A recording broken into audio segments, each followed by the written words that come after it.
Bienvenidos, caminantes de la historia. Hoy vamos a adentrarnos en una historia especial, en la historia de uno de los organismos más antiguos de la vida en tierra, las bacterias. Comenzaremos nuestro viaje en 1875, con un físico inglés experimentando sobre la distribución de las bacterias en el aire. Veremos el casual descubrimiento de la penicilina y viajaremos junto a ella hasta nuestros días, para entender cómo ha cambiado el rumbo de la humanidad y qué retos nos presentan hoy. ¡Vamos allá! En 1875, el físico inglés John Tyndall trataba de conocer si las bacterias estaban dispersas en el aire en forma regular o agrupadas en pequeñas nubes o congregaciones. Concluyó que se agrupaban de forma irregular, pero además observó que en la superficie de algunos tubos de ensayo había hongo penicillium, y solo en estos casos había además sedimentos de bacterias muertas. Esta observación, publicada en 1876 en el Philosophical Transaction of the Royal Society, no tuvo mayor trascendencia, pues todavía no se conocía que las bacterias podían producir enfermedades. 7 años después, en 1882, Robert Koch probó que las bacterias podían producir enfermedades. Veamos en este punto qué son las bacterias y las enfermedades bacterianas. Las bacterias, organismos microscópicos unicelulares, son una de las formas de vida más antiguas de nuestro planeta. Existen miles de tipos de bacterias diferentes y pueden vivir en todos los medios y ambientes imaginables. Viven en prácticamente cualquier lugar del planeta: suelo, subsuelo, mar, aire y algunas incluso en entornos radiactivos. También en los cuerpos de plantas, personas y animales: piel, boca, tractos digestivos y urinarios, oídos, vías respiratorias y demás órganos, llegando a ser imprescindibles para el correcto funcionamiento del organismo humano. Aunque parezca sorprendente, en el cuerpo humano hay más bacterias que células. Solo algunos tipos de bacterias causan enfermedades. Las llamamos patógenos. Los patógenos tienen la capacidad de producir sustancias nocivas, toxinas, o invadir tejidos, causando enfermedades a los seres humanos, afectando al corazón, sistema nervioso, riñones o cualquier otro órgano vital. En 1908, un extraordinario estudiante, el escocés Alexander Fleming, fue becado y comenzó su práctica médica en el St. Mary's Hospital de Londres, donde permaneció el resto de su vida. Fue a Fleming a quien el destino le llevó, mediante una serie de casualidades, a dar con uno de los mayores descubrimientos de la medicina: la penicilina.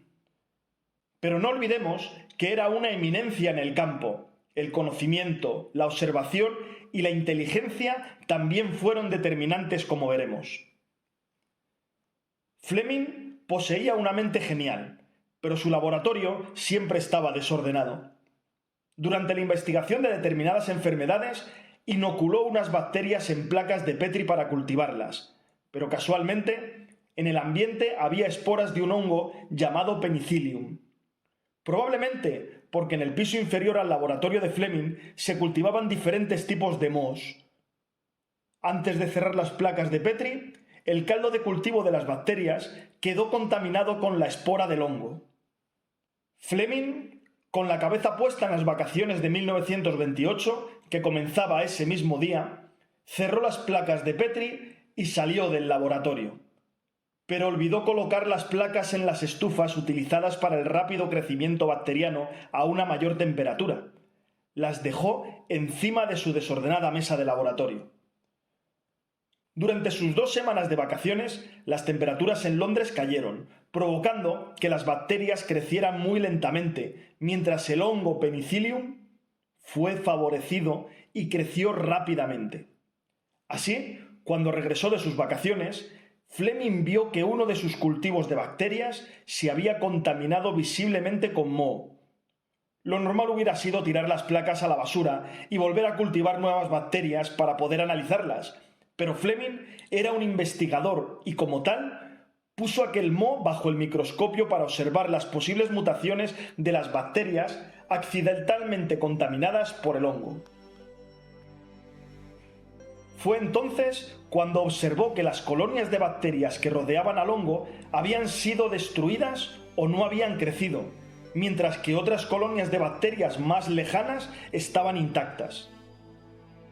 Fleming hizo crecer el moho en un cultivo puro y descubrió que producía una sustancia que mataba bacterias causantes de enfermedades. Llamó a dicha sustancia jugo de moho.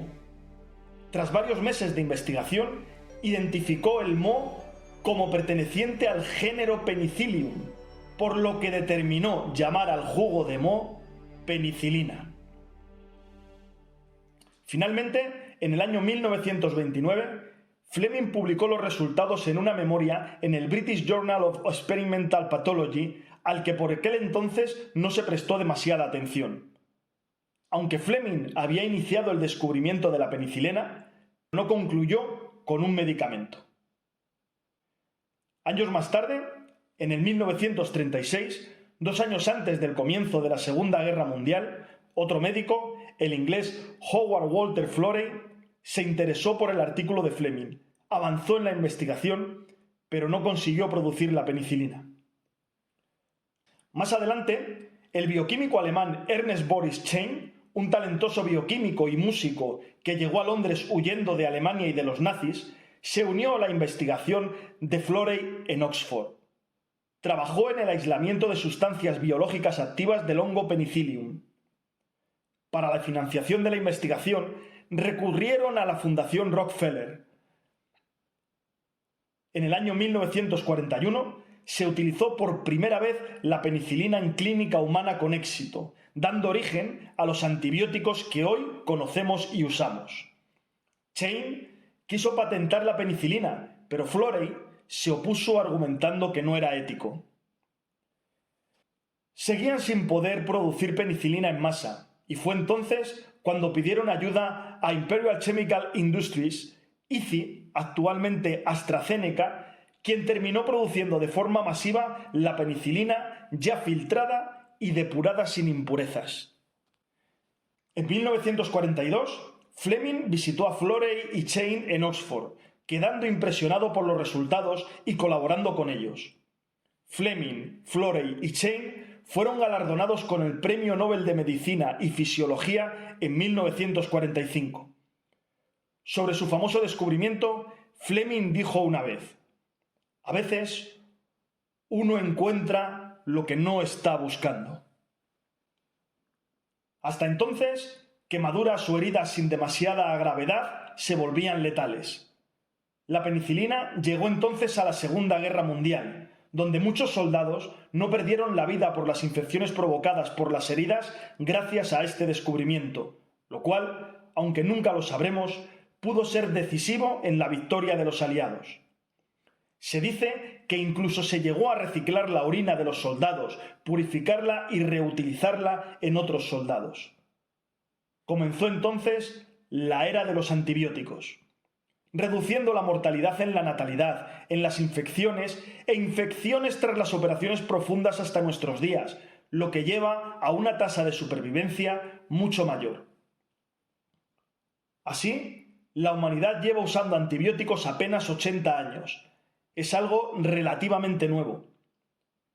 Con la ayuda de los antibióticos, eliminamos a esos organismos prehistóricos unicelulares llamados bacterias, y que en muchas ocasiones pueden acabar con la vida humana. Pero, ¿cómo se ve desde el punto de vista de las bacterias? Como sabemos, todo ser vivo necesita defenderse de otros seres vivos, y desde el punto de vista de las bacterias, el ser humano, un organismo muy posterior, está intentando acabar con ellas.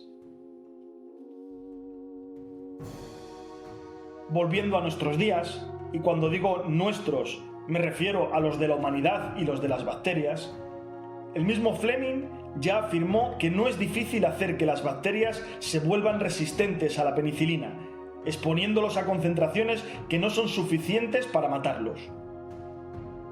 ¿Por qué actualmente no hemos podido acabar con las bacterias patógenas? Porque las bacterias tienen mecanismos de resistencia y adaptación mucho más sofisticados de lo que nos podemos imaginar. De ahí que sean organismos supervivientes desde los inicios de la vida en nuestro planeta. De hecho, ya han desarrollado mecanismos de defensa a los antibióticos. Se sabe que las bacterias pueden mutar y adquirir los genes que les permitan defenderse de los antibióticos, como por ejemplo, desarrollar enzimas que ataquen al antibiótico, desarrollar moléculas que se agarren al antibiótico e impidan que éste pueda ejercer su acción, y ser capaces de expulsar antibióticos que penetren en su interior. Además, las bacterias tienen gran capacidad para beneficiar a la especie. Las mutaciones para sobrevivir son transmitidas por herencia, pero además por contacto a otras bacterias. Incluso si una bacteria llega a morir, deja su ADN en el entorno y cuando otra bacteria encuentra este ADN, lo adquiere para sí a sus descendientes. Así, los genes resistentes proliferan creando rápidamente cadenas de superbacterias resistentes. Por tanto, actualmente, cada prescripción inadecuada o dosis insuficiente de antibiótico para eliminar bacterias perjudiciales hace más fuertes a las bacterias. A medida que nuevos antibióticos se desarrollan y se usan, las bacterias son capaces de resistir más rápidamente. Al principio, los primeros casos de resistencia a nuevos antibióticos tardaban decenas de años. Hoy en día, los primeros casos de resistencia aparecen en pocos años o incluso el mismo año. Actualmente, las bacterias mutan y generan mecanismos de resistencia más rápido de lo que los hombres generan nuevos antibióticos.